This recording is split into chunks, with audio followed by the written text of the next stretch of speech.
What's going on, guys? Welcome back to the channel. How you guys doing? If you haven't ever been here before, hit that subscribe button. This is going to be kind of a little rant type, not really a rant. I don't like to use the word rant because I'm really not. I'm going to rant. I'm really not going to complain. I'm really not going to do any of that. I just want to kind of, put this video out. I really don't want to name drop or anything in the video because I feel that everybody will think, oh, I'm just saying that to get views. But I watched Boogie's video yesterday about him going home to his hometown and where his mom died and where his childhood was just horrible, and he told everybody stories, and everybody that watched the video, he's got millions and millions and millions of subscribers, 2.7 million subscribers, something like that. And I watched this video, and I'm a huge fan, and I watch everything he makes because he's very entertaining, he's very funny, and I connect with a lot of things that he says and does, and it's because I feel that we're basically the same person. He's just older than me, and we both grew up, lowish class type thing where we didn't really have none of the coolest stuff. We both turned to video games as in a way to escape everything, because we didn't have a whole lot of friends and we weren't sports.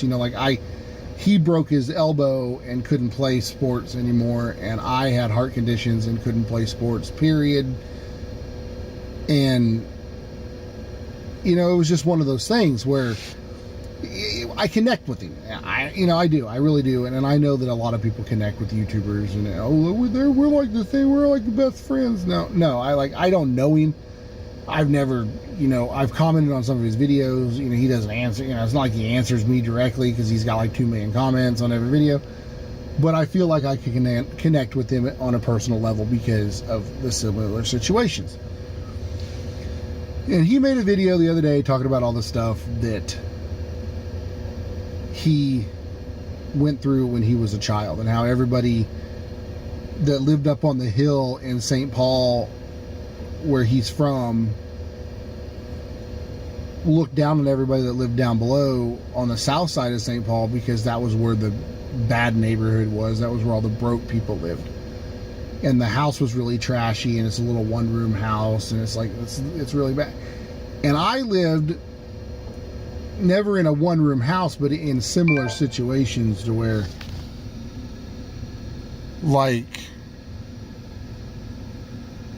oh wow, my phone's being stupid. There it goes. My phone's being dumb. I got it on charger, but it's telling me it's dead. But anyway, I lived in similar situations in like bad neighborhoods, and I was like the weird kid. I liked video games. I didn't want to run around outside and play with the other kids. Not because I didn't want to, but because I couldn't. Physically wasn't capable of keeping up with like the healthy, normal kids. Kids could go out. When we were younger, we did a lot of stuff. We lived in small areas, and we used to go out and ride our bikes, and we used to go out and do this stuff. But I couldn't ride my bike clear to the other side of town like other kids could, because I had a heart problem and my chest would hurt, and I would get overworked, and I couldn't do it, and I couldn't ramp over stuff, and I couldn't wrestle around, and I couldn't play because I couldn't get hit in the chest. And so that's the kind of life, I kind of lived like a semi sheltered life, and I couldn't, I didn't really have friends, and so I connected with that.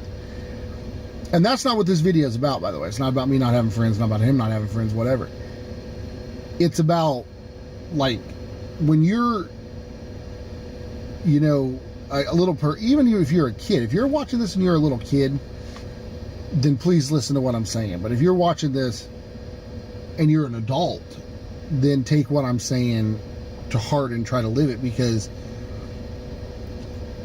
in certain situations, as in like my situation when I was younger,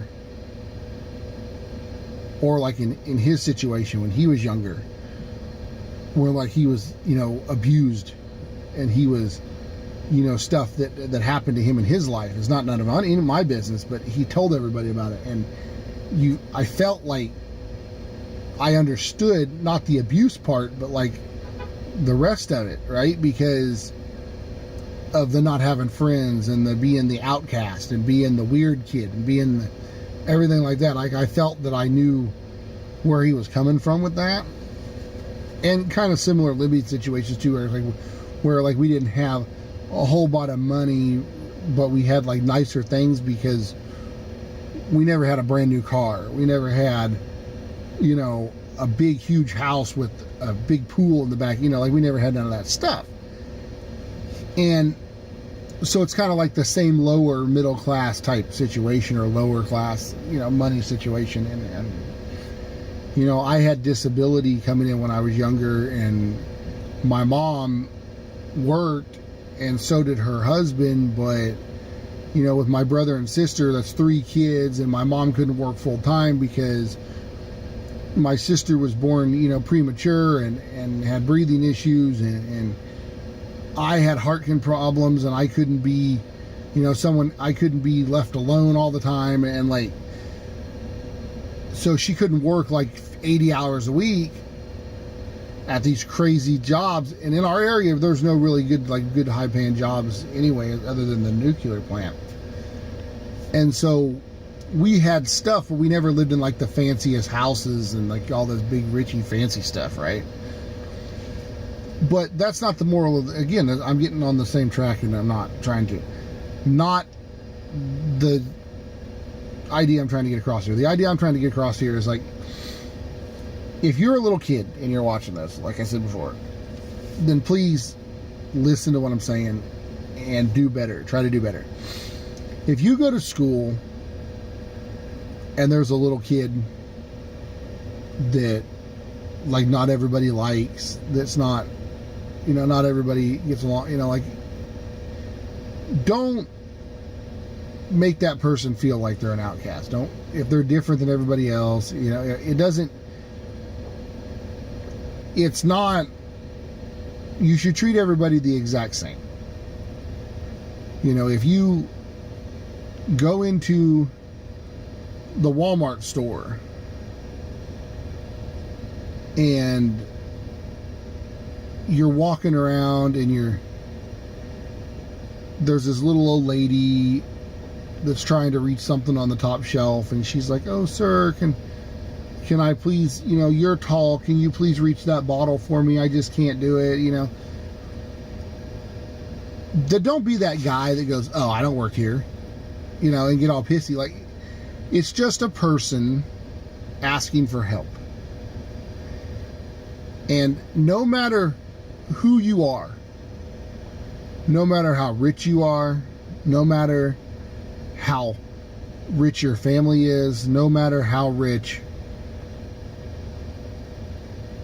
no matter the situation of the situation, one time in your life, at least one time, but mostly a whole bunch of times, but at least one time in your life, every single person that lives on this earth has done something wrong that other people may look down upon. And maybe people don't know it. Maybe it's a skeleton in your closet, maybe you're hiding it. Maybe people don't realize that you stole from Walmart on accident, or no one knows that you pushed a kid when you were a teenager and they broke their leg, or no one knows that you picked on someone when you were in school, or no one, people may not know that. If you're an adult now and you don't live in the same area that you grew up in, people may not know that you've done something wrong in your life. And no matter who you are, you've done something wrong. And no matter who you are, one time or another in your life, you will need help. Some sort of help. when you get older, even if you're rich, when you get older, you're gonna need to go to a nursing home, and underprivileged people, underappreciated, not rich kid people that had to go to school and had to become something to make money for their family.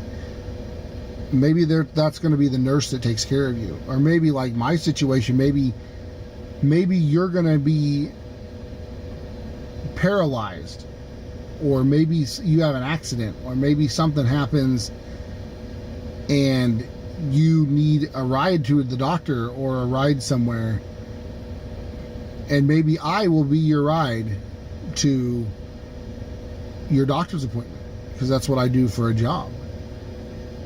And although I don't get paid a whole lot of money to do this, I treat every single person that steps in this van like I would my own family member. I treat them like, I don't care what color they are, what they've done. I don't care if I pick them up at a jail, which we don't do, but that's not the point. I treat them just like I treat my brother, my sister, my mom, my dad, my stepdad, my girlfriend. I treat them like anybody else, because that's the respectful thing to do. And I drive this van carefully, safely, and to the best of my ability to drive this van to make sure that they are taken care of, and just like I would if my own child was in this van. And a lot of people respond to me good in that sense. They're like, oh, you treat me just like you would anybody else. Thank you for not treating me different because I don't have a leg, or thank you for not treating me different because I'm in a wheelchair. Thank you for not treating me differently because I'm low income and I get rides from the government. And you don't treat people differently because they can't do stuff. It's rude and it's ridiculous. And in the town that I live in, Leroy, the census, if you look it up on the internet right now, if you type in Leroy, Kansas in Google, it'll tell you that in 2015 the census said that there was 735 people in the city of Leroy, in the town of Leroy. There has never been 700 people in Leroy ever. There's lucky to be 300 now. And we've had more people move in since. That census is not anywhere close. I don't think there's never been anywhere close to 700 people, let alone over 700 people. And every single person in that town knows every single thing about every single person in that town, whether they want to admit it or not.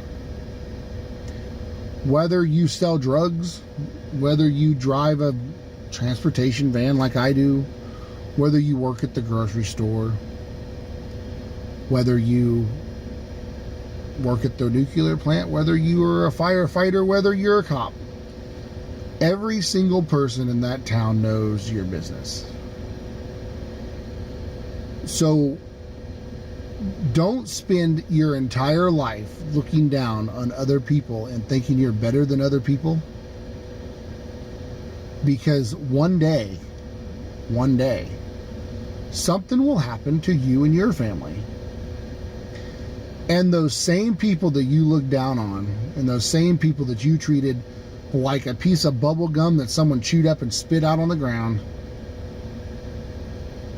will be there in a little community to help someone in their time of need. And most of us will forgive all the times that people asked me why I lived in the house I lived in, or I'll forgive the times that people have looked at me like I'm some kind of dirt because I talked to a man that is a veteran and that served his country and deserves more respect than most people in that damn town,